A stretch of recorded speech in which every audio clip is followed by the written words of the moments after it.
Brokerage firm Motilal Oswal ने health care sector के 2 शेयरों को कवर करना शुरू किया है। इनमें इन्वेंटरूस नॉलेज सॉल्यूशंस और सेजिलिटी के शेयर शामिल हैं। ब्रोकरेज का कहना है कि दोनों शेयर मौजूदा स्तर से 30% से अधिक का रिटर्न दे सकते हैं। मोतीलाल ओसवाल के मुताबिक इन 2 कंपनियों की ईपीएस बढ़ने की दर सबसे मजबूत है, जो निवेशकों के लिए अच्छा संकेत है। मोतीलाल ओसवाल ने इन्वेंटरूस नॉलेज सॉल्यूशंस के शेयर को बाय रेटिंग के साथ कवर करना शुरू किया है और इसके लिए टारगेट प्राइस 2160 रुपए रखा है। ये इसके शेयर में मौजूदा स्तर से करीब 32% की बढ़त का अनुमान है। ब्रोकरेज का कहना है कि FY25 से 28 के दौरान कंपनी की ईपीएस CAGR 32% रहने की उम्मीद है, जो हेल्थ केयर बीपीओ सेक्टर में इसके कई कंपटीटर से बेहतर है।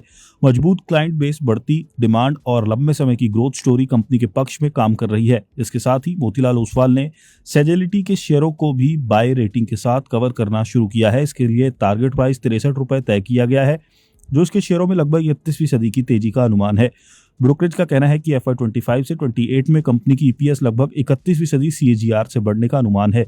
क्लाइंट एक्सपेंशन और स्थिर ग्रोथ विजिबिलिटी को कंपनी की सबसे बड़ी ताकत बताया गया है।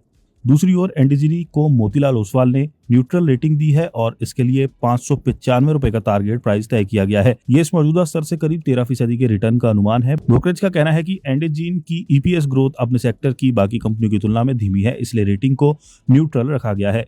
मोतीलाल की रिपोर्ट में कहा गया है कि सेजिलिटी, इंडेजीन और आईकीएस भारतीय बीपीएम और हेल्थ केयर आईटी सेक्टर के मजबूत प्लेयर्स के रूप में उभर कर सामने आया है। ये कंपनियां हेल्थ केयर और लाइफ साइंसेज सेगमेंट में अपनी पकड़ लगातार मजबूत कर रही हैं।